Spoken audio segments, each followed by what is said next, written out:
about 6 o'clock this morning, there was a major accident on President George Bush Tollway, just north of 114. The Texas Highway Patrol were working an accident and called for assistance from the Irving Police Department to assist with traffic control.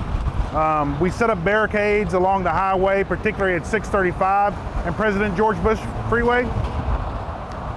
Just before 11 o'clock, we've been out here for several hours, just before 11 o'clock, a vehicle at a high rate of speed burst through the barricade.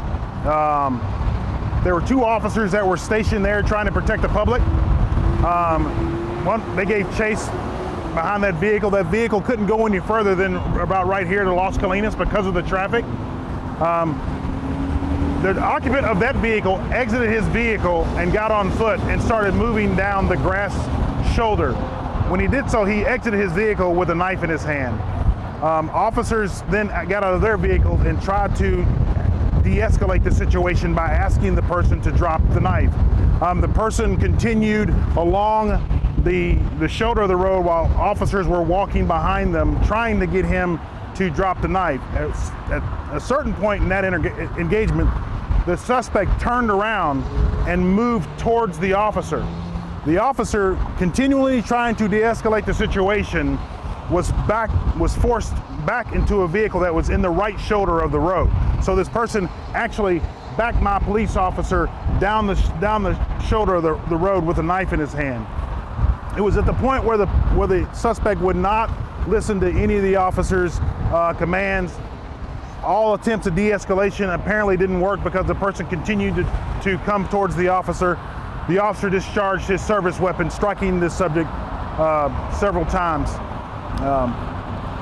Our officers immediately rendered aid to the suspect that they had just been engaged with, and then immediately called to the scene Irving Fire Department personnel, who arrived very shortly afterwards, rendered aid to the suspect, transported him to Parkland Hospital, where he unfortunately has passed away.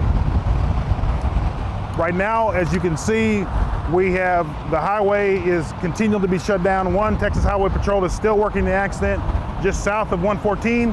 We are working the officer-involved shooting just here at Las Colinas and President George Bush. There are simultaneous investigations that are occurring. Our criminal investigation division is working the accident. Our internal affairs investigation, our criminal investigation division is working the shooting. Our internal affairs section is also working the shooting. And the Dallas County District Attorney's Public Integrity Unit is arriving on scene and going to work the shooting. Our officer is extremely shooken up.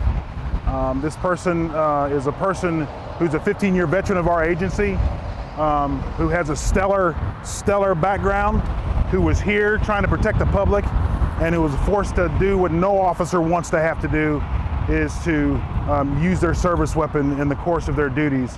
As you can imagine, he's dealing with that right now. He's with family and friends, and we're working to get him on the other side of this. What can you tell us about the suspect?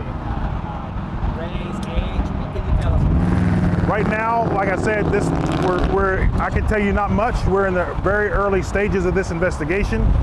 So what we're doing now is trying to try to figure out who this person was, and what happened to cause him to. He had several opportunities during this entire event to make personal decisions not to do what happened. We've got to figure out why he burst through the barricade at a very high rate of speed. We have to figure out why he wouldn't heed the officer's attempt for de-escalation to drop the knife. So there's many things that we're trying to figure out right now. There were no officers injured in this? There were no officers physically injured, no. And then for clarity, just the one officer opened fire? Just one officer, yes ma'am. And do you know how many shots were fired? We don't know. We know more than one. How is it blocked back there? Is it just the next on-ramp? The decision was made to take all traffic off of the George Bush Turnpike at 635. So it was at 635 to try to get traffic to go either west or east on 635. Were there anyone else that were injured by chance when that suspect broke through the barricade? Thank goodness no, because reports are from witnesses and our officers that when he broke through that barricade, he did so at a very high rate of speed.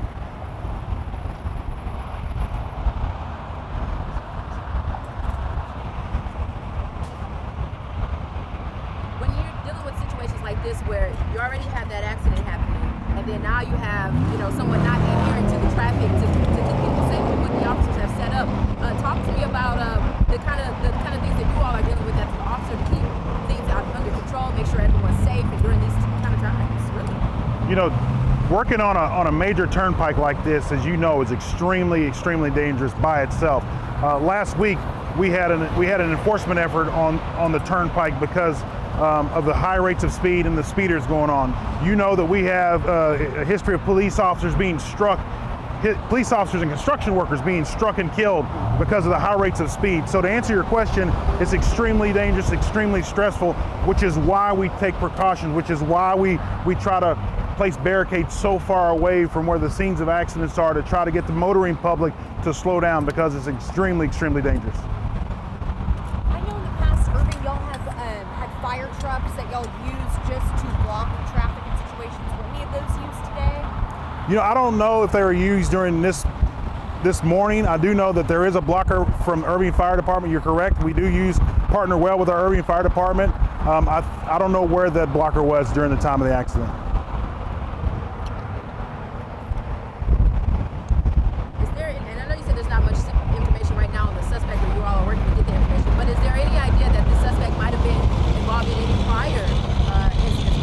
Unfortunately, we don't know much about the suspect now. Like I said, we're really fresh into this investigation.